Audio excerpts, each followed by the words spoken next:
from verse 7, read by the evangelist of God, from verse 7 to 15. The book of John, chapter 16, from verse 7 to 15. Open it and put your palm in between. That is the marker.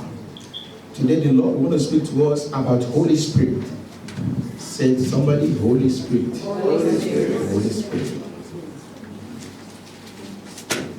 Which one do we call first? Holy Spirit. Which one do we call first when we find ourselves in danger? Jesus. Jesus. You say that a lot. Jesus. Yes. We always neglect the office of the Holy Spirit. We call Jesus. Today, we will be looking at the concept of Holy Spirit. Take your pen, you must write. Take your writing material. If you are writing on your phone, make sure you focus on the phone. Neglect all the text. There will be a lot of text that will be coming in. Don't answer the text while you are putting down your notes. Otherwise, you get distracted if you are not disciplined. The concept, we'll look at the concept of Holy Spirit. We'll look at the significance, that is the fact about Holy Spirit. We will look at where Holy Spirit lives. The residence address of Holy Spirit. Somebody says in SC 18, 1 PH. We will find out today. We will look at Holy Spirit and humanity. We will look at the purpose of Holy Spirit. We will look at how to receive Holy Spirit. We will look at baptism of Holy Spirit. We will look at how to walk with Holy Spirit. We will look at maintenance of Holy Spirit. You think this one, you think I'll be able to finish this one today? We need at least 3 hours.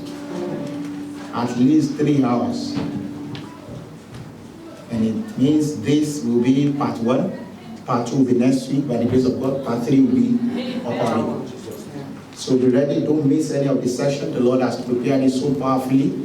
And the Lord, the Spirit of God says to me, He is going to minister to people by Himself. Amen.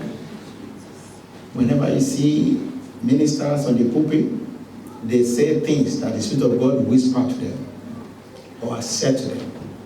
So everyone that you see talking to you about God, telling you 1 or 2 things about Spirit, about God, are being led by the Spirit of God to say it. And I want you to prepare your mind. Say to somebody, I will not miss any of the Sundays. Yes. Holy Spirit is a member of Trinity. And each member of the Holy Spirit, each member of the Trinity, that is God the Father, God the Son, and God the Holy Spirit. Those are the members of the Trinity family. And each member of the Trinity has specific means of operation. God the Father, God the Son, God the Holy Spirit. They have specific means of operation in our lives. However, collectively, they take glory. The glory belongs to every one of them, belong to them as Trinity family, but each one operates specifically. Note this, church. Christ Jesus operates by grace. Christ Jesus operates by what? By grace. And God the Father operates through His love for us. Holy Spirit operates through communion, through fellowship, through communion, through fellowship. And if you turn with me to the book of 2 Corinthians chapter 13, verse 14. It said, the grace of the Lord Christ Jesus and the love of God and the communion of Holy Ghost be with you all. You say that every Sunday, every end of service. The grace of our Lord Jesus Christ and the love of God. We call it name. We say the sweet fellowship. I have not seen the sweet here. But you can put it in your book. It says, and the communion of Holy Ghost be with you all. Let's go to subtopic that says significant fact about Holy Spirit. Significant fact about Holy Spirit. Significant fact. Number 1, confession and possession of Christ Jesus is through the power and person of Holy Spirit. Confession of Jesus Christ and possession of Him is through the power and person of Holy Spirit. 1 Corinthians chapter 12, verse 3. Confession of Christ Jesus and possession of Christ Jesus is through the power and the person of Holy Spirit. If you go with me to 1 Corinthians chapter 12, verse 3, it says, wherefore I give you to understand that no man speaking by the Spirit of God called Jesus accursed. That no man can say that Jesus is the Lord, but what? By the what? By the Holy Ghost. There's nobody that can say Jesus is the Lord, but what? By the power of Holy Ghost. So you receive Holy Ghost before you receive Christ Jesus, because He's the one that allowed you to confess Jesus Christ. There's so many misconceptions about the ministry of Holy Spirit. I just want you to relax. I know you've heard many things about ministry of Holy Spirit. You've learned a lot. But this message that the Lord has prepared it is going to give you a kind of spiritual change in terms of thinking about the mindset of what Holy Spirit does and who He is. We said your ability to confess Jesus, your ability to possess Jesus is through the power and person of Holy Spirit. So you receive Holy Spirit before you receive Christ Jesus, because He is the one that will give you the courage, the confidence to say, yes, is the Lord. So if He does not minister to you, if Christ does not, if the Spirit of God does not minister to you, you will not be able to announce Jesus. People who receive Jesus before Holy Spirit, they don't last. You need Holy Spirit to be the one who will announce Jesus through you. What am I saying here? What gave you the confidence to confess Jesus Christ is Holy Spirit. That's why many people who do not have Holy Spirit, they cannot evangelize. They don't have the confidence to tell the world that He is the Lord. But give you the courage, the confidence to stand among the multitude and say, Christ Jesus is the Lord, is the Spirit of God in you. That is Holy Spirit.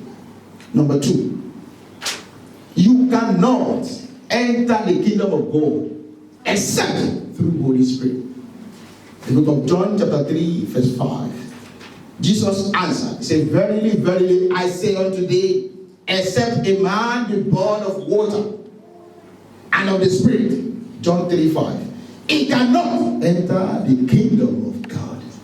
So if you call yourself a Christian and you do not have the Spirit of God, the Spirit of Jesus in you, the Spirit of grace, the Spirit of truth, you don't have Holy Spirit in you, you will not you will not, you shall not enter into the kingdom of God.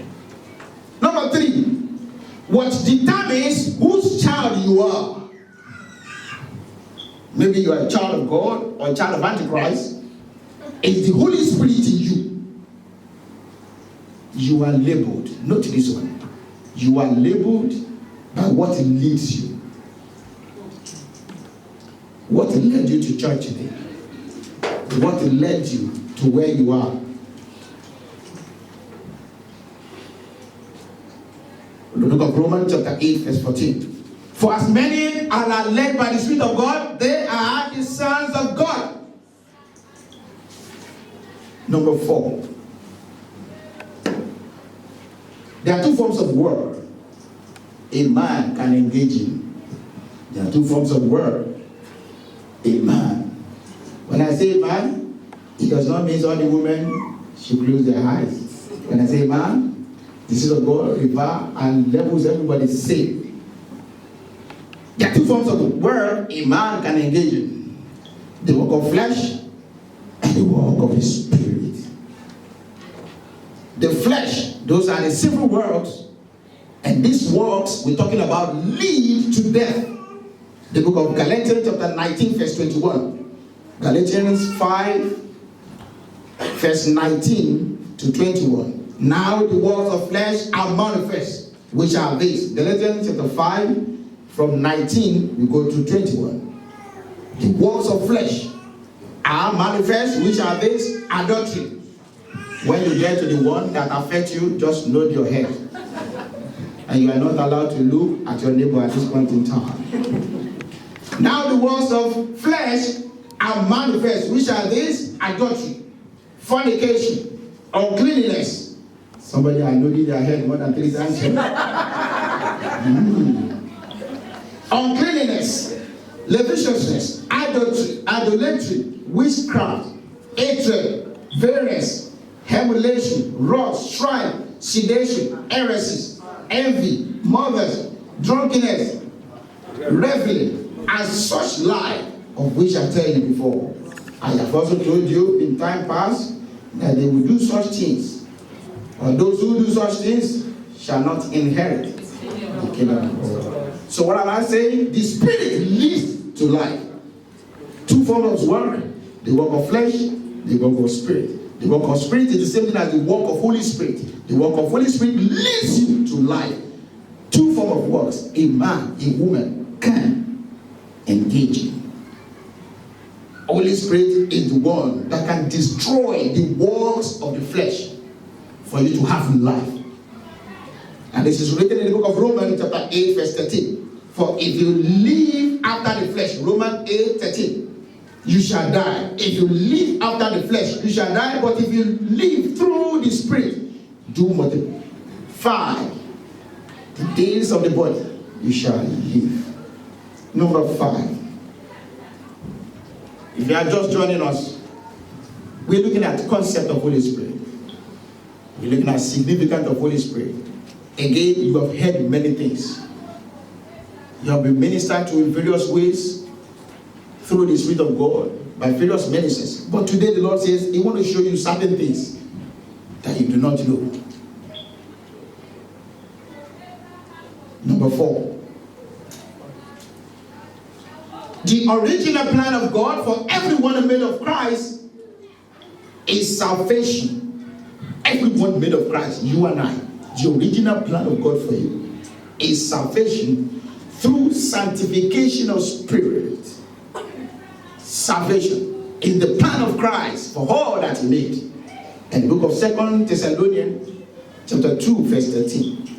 But we are bound to give thanks always to God for you, brethren, the love of the Lord, because God has from the beginning chosen you to salvation through sanctification of spirit and belief of the truth. Nobody is created outside that plan. You were created for safety. And what brings about the safety is the power, the person of Holy Spirit. I'm just letting you know what He does. This one is in superficial level. If you are noting, this another point. There is no rapture for a believer who lacks Holy Spirit. You call yourself a believer, you pronounce yourself a disciple, you call yourself a follower, you label yourself a Christian. If you do not have Holy Spirit, there is nothing like rapture that will occur as per you, and you may not even know when it happens. The book of Romans chapter 8 verse 11. But if the Spirit of Him, we'll mention that today, thank God, to read the Bible studies. But if the Spirit of Him that raised up Jesus from the dead dwell in you, He that raised up Christ from the dead shall also quicken your mortal body by His Spirit that dwell in His Spirit, Holy Spirit, His Spirit. That is what transforms you at the point of rapture. If you call yourself a Christian and you don't have Holy Spirit, you are not going to be transformed to anything. So what must live inside of you for you to be lifted during rapture is the Spirit of God, Holy Spirit, Holy Spirit. Another point. You cannot know God enough until you have known the Spirit of God. You cannot know God enough until you have known the Spirit of God. 1 Corinthians chapter 2, verse 11. You cannot know God enough until you have known the Spirit of God. 1 Corinthians chapter 2, 11. For what man knoweth the things of a man, save the spirit of a man which is in him. Even so, the things of God knoweth no man, but the Spirit of God. So Christ Jesus introduces us to Holy Spirit when he was about to go. He said, I am going to send a comforter. He introduced us to Holy Spirit. So Holy Spirit intimates us with Christ Jesus. That is the irony there. Christ Jesus introduced the Spirit of God to us, Holy Spirit, and Holy Spirit now brings us closer to Jesus Christ. Another point. You know things that are freely given to you when you are a carrier of Holy Spirit. What am I saying here? Holy Spirit allows you to know things that are freely available for you as a child of God when you have the Spirit of God in you. Some of us, we are paying men for things that God gives freely. Why? Because we lack the Holy Spirit that can discern. Some ministers of God, so-called, are selling what God has settled. Things that God has settled. They are selling it to ignorant and non-spirit possessed brethren. Follow me to the book of 1 Corinthians chapter 2, verse 12. Now we have received, 1 Corinthians chapter 2, verse 12. Now we have received, not the spirit of the world, but the Spirit which is of God, that we might know the things that are freely given to us of God. If you don't have the Spirit of God, you will buy everything. Even when they say it is free, even when they say it is on sale, you will still pay for it. Point number 8. You are not a true Christian without Holy Spirit. You are not.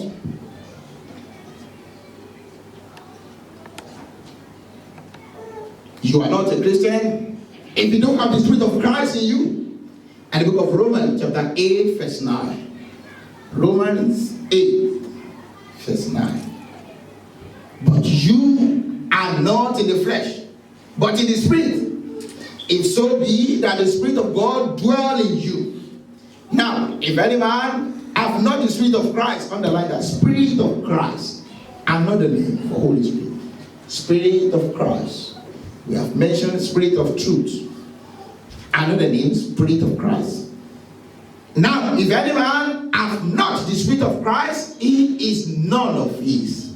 You are not of Christ if you don't have Holy Spirit in you. Many are named Christians. So many people.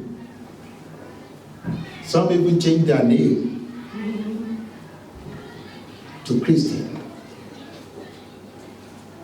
And if you like, you can shorten it to Chris.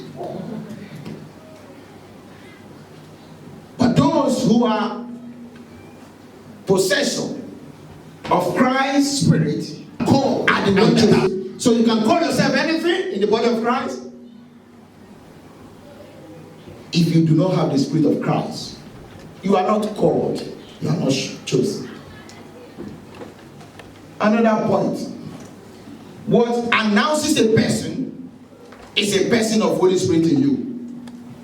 What announces you, what introduces you to the world, is the Spirit of Him that dwells in you. And that's why you have to know who dwells in you. You are not known until you have known the Holy Spirit. Nobody knows you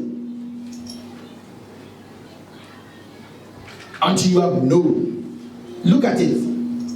When he was born, Christ Jesus, well known, well heard of before he was born. For the good 30 years of his life, the popularity between the birth and before he started his ministry was not as mighty as the day he finished fasting, as the day he was baptized, the day he received the seal of Holy Spirit. His popularity increased. You are not known until you have known Holy Spirit. And that's why you struggle to introduce yourself to people. You struggle to make impact. You struggle to make people know you are there. But the one that can introduce you is not you. Holy Spirit introduces you to people. There's no amount of definition I can give about myself. Even Google will give limited information about me. But the one that will give unlimited information, uncensored one, is Holy Spirit. He defines you. The book of Luke chapter 4 verse 14 confirms that. And Jesus returned in the power of the Spirit into Galilee. And there went out a fame of him through all the region round about. Jesus returned in the power of what? Spirit. In the power of Holy Spirit. And that brought about fame. You want to be known? Seek him first. Holy Spirit. The Lord is opening our eyes to the members of the Trinity, the Father, the Son, the Holy Spirit. And the Lord asks us to study that one first. Holy Spirit.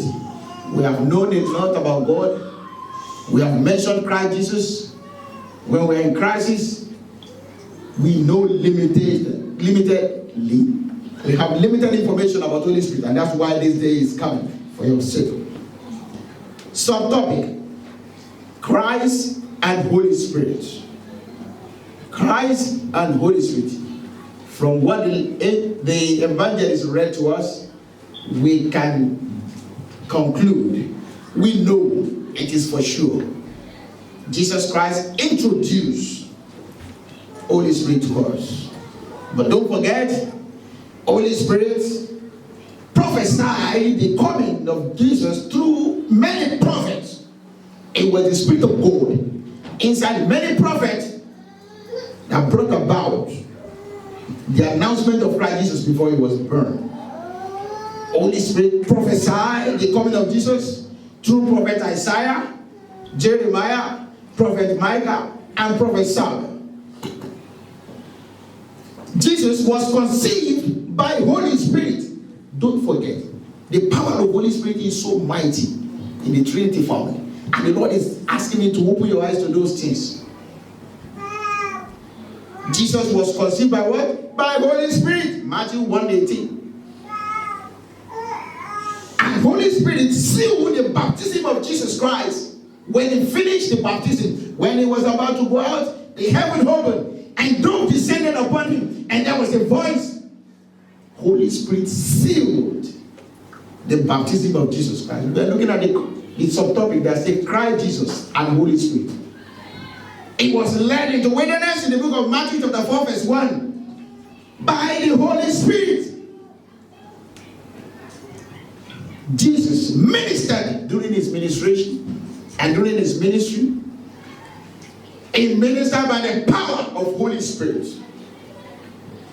His crucifixion was done by Holy Spirit. Do you think a normal man will be able to endure what Christ endured on the cross if not for Holy Spirit? His resurrection was by the power of Holy Spirit. And that is why of all the religions, who of all the leaders they deify has ever risen up? Why? Because they do not have Holy Spirit. Who would have done that? Jesus' ascension, when he finished his ministerial assignment to the world, was done by Holy Spirit. He was lifted up. Tap somebody. So let's define Holy Spirit. Before we define Holy Spirit, church, you need to know who you are relative to Holy Spirit. We're going to define Holy Spirit, but I want you to know who you are relative to Holy Spirit. When you know who you are, the definition of Holy Spirit will be able to think better. Note this. A man, when I say man, don't forget, include a woman. So that they don't say this pastor is sexist, it's all about man and man. Then what am I doing in the church? If all he mentioned is all about the man. A man and a woman is made up of the body, the soul, and the spirit. The mortar, that is the body, the dust. The immortal component of a man is the spirit. The mortar is the body. The immortal component is what? The spirit. And you got the spirit from the breath of God. Follow me to the book of Genesis, chapter 2, verse 7. Genesis 2:7. And the Lord God formed a man of the dust of the ground. Are you there? And did what? And did what? Breath. Genesis 2:7. And breath into his nostril, the breath of life, and man became a living soul. You are a combination of dust. I'm inclusive. Spirit. And the third one is also an immortal one. And that is the soul. And that's what I call memory box. We all have memory box. And your soul, that is the memory box, which is full of account of where you've been throughout your lifetime. Stand before the Lord to give account of you on the judgment day. Tap somebody that your memory box must be full by now. You've been to many places. You've been to many places. You've been to many places. It's just going to be like the CCTV camera when God is just going to play it, and you're going to be like this. Oh, you remember I was there? Huh? You remember I was here? Ah, you remember? The day you slap people, the day you curse people, the day you shout to the people, the day you make things that they belong to you, the day you just, like, God forgive me, you plan it very well, your weekend, where you're going to be, and now you're going to come back on Sunday and say, Lord, forgive me, I didn't mean to do that. We're looking at who are you relative to Holy Spirit. We are vessels. That's point number 2.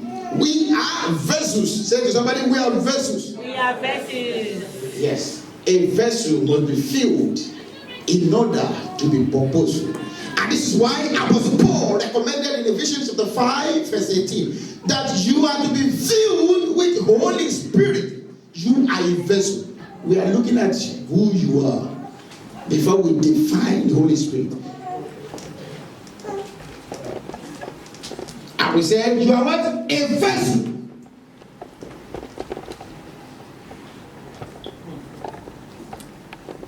A vessel. Look at this.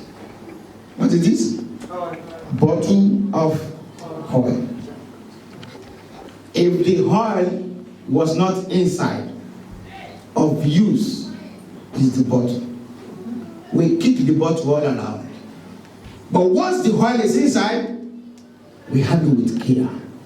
You are a vessel that must be filled with something in order to be purposeful. And what you must be filled in, what you are filled in, determines how much respect and honor you bring to yourself. If this was just a water in there, I can kick it anyhow. The oil in there, I hold with respect. The oil inside here had value to the bottle. The Holy Spirit, the Spirit of God in you, had value to your life. So when I say you are nothing without Holy Spirit, it is the Spirit of God in you that makes people to respect you, honor you. If you are without one, anybody can just kick you. Anybody can just say anything. Anybody can just look at you anyhow. The oil had value to the bottle, not the bottle having value to the oil. And the same manner, Holy Spirit has kingdom value to every believer. So if you are a believer and you have the Spirit of God. Number 3, don't forget what we're doing now. We're looking at who are you before we define the Holy Spirit. We mention your body, your soul, and your spirit in component. And we mention you are a vessel that must be filled with something. So if something is not inside of you, you are nobody. Anybody treat you anyhow. Number 3, you are a product of who lives in you. Your body's best spiritual value, note this down, is found in your ability to house the Spirit of God. I will say it again. Your body's best spiritual value is found in your ability to house the Spirit of God. And this is what I'm saying. Your value as a man is in the spirit that is in you. If you put 2 people here, say, God forbid, this is a market where we sell people, they're going to value the one that has Holy Spirit more than the one who has nothing in them. And that was why in the book of Zechariah chapter 4, verse 6, the Lord said to Zechariah, it is not by power, it is not by might, but what? By spirit. I'm not going to look at you by your power, by your mind, but I'm going to gauge you, I'm going to relate with you. I'm going to bless you by the spirit that you have in you. Don't forget, we're looking at the Holy Spirit. Who is Holy Spirit? And before we define that, we want to see who are we. You are manned by the power of Holy Spirit. Number 4, the closest of all the Trinity. You know, we have the family of Trinity. Who are they? It's good. It means 2 people are listening. Thank God. I'm making it. Well done, Messiah. So, the closest of all the Trinity family to humanity is what? Holy Spirit. We have God the Father, God the Son, God the Holy Spirit.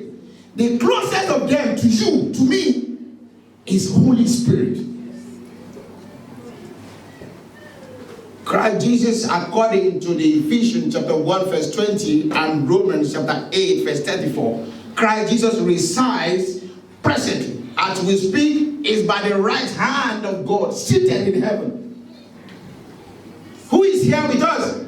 Holy Spirit. Jesus is there. We have Holy Spirit here. So, the easiest available heavenly assistance on earth that you can get, no matter how much you shout, is an assistance through Holy Spirit. Because Christ left him here. He said, I am going, but I'm not going to leave you. I'm going to leave you with somebody here. I'm going to leave somebody with you, just like me. But I'm going, he's there. Somebody's here, and that's Holy Spirit with you on earth.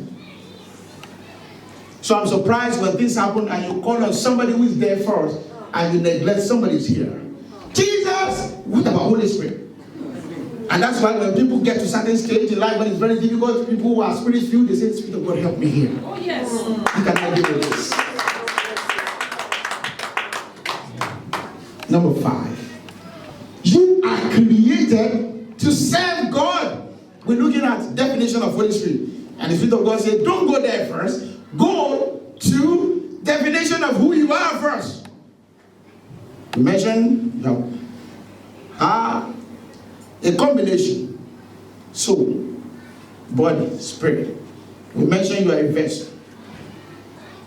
And we mentioned that the easiest and available emergency service for you on earth is through Holy Spirit. Now, look at this one. He said, you, myself inclusive, we are all created to serve God and be served by all God has created. So, means of medium towards acceptable service, because that's why you're created. That's why I'm created. The means toward acceptable service is found nowhere but through Holy Spirit. Holy Spirit teaches and guides you towards a service that is holy and acceptable. God has created you to serve him, but service alone is not enough. It has to be acceptable. For it to be acceptable, you need the help of somebody, a member of royal family, a Trinity in Holy Spirit. So what am I saying here? You cannot do what God has called you to do unless you are a possessor of Holy Spirit. Yeah. If He has called you to be a father, you will mess up if the Spirit of God is not in you. If God has called you to be a mother, you will fail if the Spirit of God is not in you. If you are called to be a leader, you will mess it, you will miss it if the Spirit of God is not in you. Education is good, sir. We have vocational certificates. We have diplomas, we have degrees, we have masters, we have PhDs, we have professors. But the best education is Holy Spirit possessed. I call it HSP. So secretly and silently, as long as it's being processed by Holy Spirit, it does not only exist as a gift, it functions as a lift. Your gift becomes a lift when it's being processed by Holy Spirit. And that's why the gift, the Lord says, will bring you before the kings and the queens. Because when you climb on it, it's a lift. If it is processed by Holy Spirit. I have a gift of song. I have a gift of teaching. I have a gift of administration. I have this and I have that. All this gift becomes useless until you are refined and defined by Holy Spirit. And this is why many are talented, but they are still tormented. They have great talent, but they are tormented because the Spirit of them, the Spirit of God in them, it is not being processed. It is not being defined. It is not being refined by Holy Spirit. And that's why you see many people, they are gifted, but they are in grave. Holy Spirit was not available, was not accessed, was not allowed to process their gift. So many in the grave. And many are very educated today without Holy Spirit. And that's why they are frustrated. They're very easy to know. You ask them, what's your name, sir? I've been to this university. I've been to that. I said, what is your name? It's frustration. When you meet a man and they begin to tell you their achievement, it's frustration. You know? Meet somebody on the bottom like, yes, I have 7 houses in Canada. I built 7 in Chicago. At moments I have 17 in London. And you met them, they're telling you the achievement. But surely, the first thing they tell you is who they are. Tell them the name, that's fine. But when people begin to tell you the achievement on the first day of meeting, you know something is wrong with them. Something is wrong. It's wrong. No man can survive or succeed without Holy Spirit. This part 1 is about to end, but let's quicken up.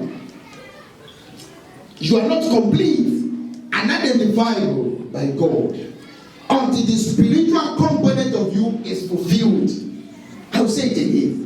You are not complete, compatible, identifiable by God until the spiritual component of you is fulfilled.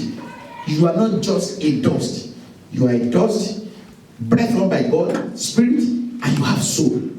Until the spiritual component of you is completed, is identifiable, is perfected, then that brings about fulfillment. To some people, fulfillment is when they can paint their body very well. Women, they're very good with that. When they are able to spend time before the mirror, it's quite good. We have some men who do it as well. It's all about gift. You don't shout at them. They can stay behind that and do that and do that. They find fulfillment in when they look well. But the soul is not fulfilled. The spirit is not fulfilled. Now, God is saying your fulfillment is not in your body. How much makeup you can apply. But your fulfillment is in who lives here. When the one who lives here, Holy Spirit, bring about changes that is in accordance with the plan of God for your life, then you are fulfilled. Don't forget, your body, soul, and spirit in nature. What Holy Spirit does is allow the true nature of God to manifest in you. if you allow the body part of you to dominate the spiritual aspect, it's so bad. But it's okay. It's the best. It's the plan of God when you allow the spiritual aspect to dominate the body part of you. Who knows the answer to the question the children have? We'll tell them later. It's okay, we'll tell them later. So Holy Spirit allow the true nature of God to manifest in you. The book of John, chapter 4, verse 24. God is a spirit. John 4:24. And they that worship him must worship him in spirit and truth. So God is a spirit. So far you are to serve God. If you want to serve God, let me put it that way. You must be spiritual. Because it's a spiritual God. You are a component of body, soul, and spirit. The one that can make you to serve God, that can connect you to God's purpose, is the spirit. So what makes you spiritual is the power of Holy Spirit in you.